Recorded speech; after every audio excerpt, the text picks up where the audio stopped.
Certainly, as commanding officer of Naval Station Norfolk, I had to comply with federal environmental law and federal and state environmental regulations, and that included preventing pollution of the Elizabeth River. So we had an aggressive program to prevent contaminants from getting into the river from our stormwater system, and to prevent oil spills from the ships and the shore infrastructure, and to immediately clean them up if they did happen. That is what earned us the highest level of Elizabeth River Project River Star Award, meaning we were a role model for other industrial facilities.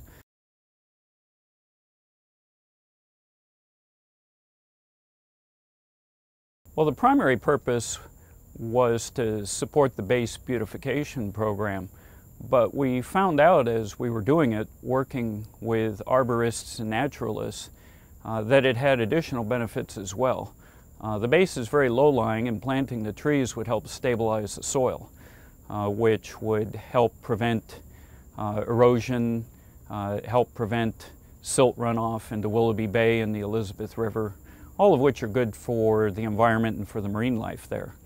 It also changed the habits of birds, where they nested, where they fed, where they flew. So it basically changed the ecosystem where the birds lived, and in effect attracted them away from the runways.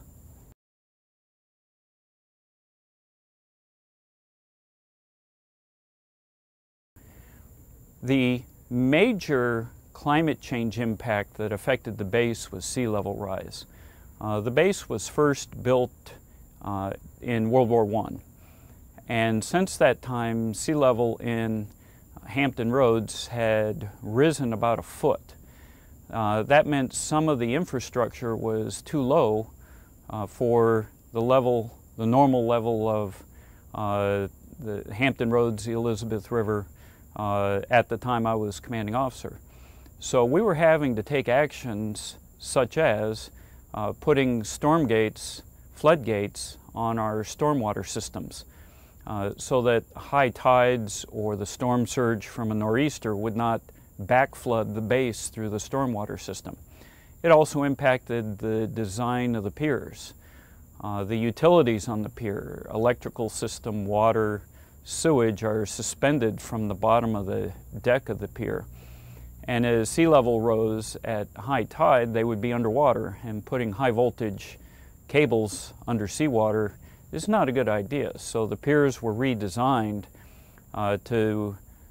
with a double deck design that would suspend those utilities far above sea level.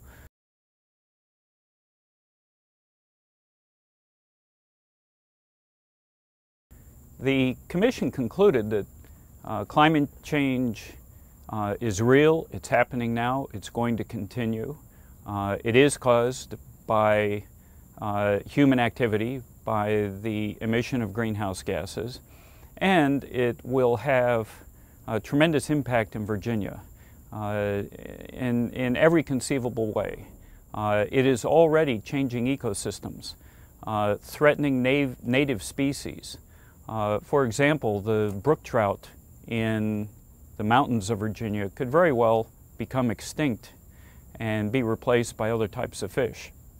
It's reflected in changes in other wildlife, other plant life.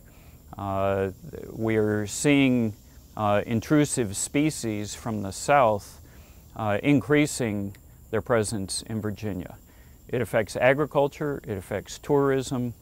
Sea level rise affects all the low-lying communities in the eastern part of Virginia.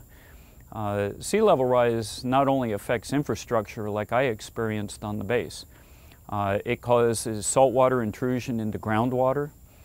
We are already seeing freshwater wetlands become brackish or even saltwater wetlands, which significantly changes the habitat. It changes current patterns. It can increase beach erosion. The beach on the ocean front in Virginia Beach is seriously threatened by sea level rise.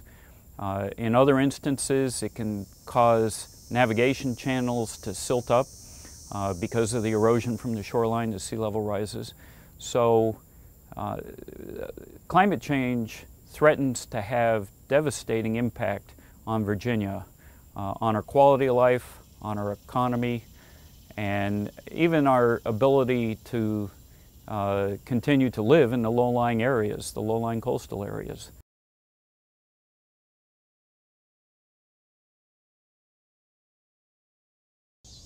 Well, first and foremost, learn about it, study it. Learn about it in school. There are other programs as well where you can learn about the impact of climate change. The Chesapeake Bay Foundation has programs. The Virginia Aquarium in Virginia Beach has programs. There is a statewide organization of environmental educators that help train teachers.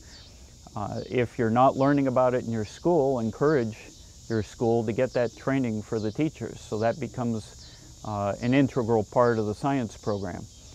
Once you understand the impacts and what can be done to slow the rate of climate change and to adapt to climate change, then it's very important to speak up.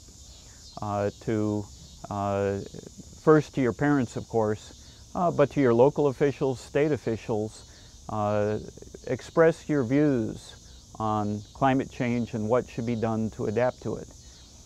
And then finally, there are a lot of actions that can be taken by individuals, such as reducing your impact, your personal impact on the climate, conserving energy in particular, and participating in other programs, recycling, for example, making sure the way your parents take care of the yards does not cause runoff into the Chesapeake Bay.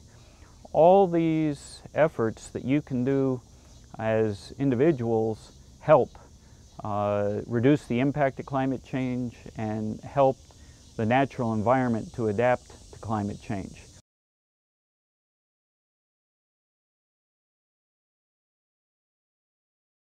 There's a tremendous opportunity in renewable energy. And let me touch briefly on what the Department of Defense is doing. They have set a goal of 25% of their energy consumption will be renewable. That's a very ambitious goal. It's much greater than any other government agency, and they're making large investments to do that, investing in energy conservation, wind turbines, solar power, and that has benefits beyond helping the environment. It saves taxpayer dollars because the energy source, the wind, the sun, is free. It's also creating new jobs in Virginia. That same principle applies across Virginia to all our local communities. To give an example, there has been a very good study done of the possibility of building an offshore wind farm off the coast of Virginia Beach, far enough offshore where you wouldn't be able to see it. That wind farm could generate almost a quarter of the energy that Virginia needs.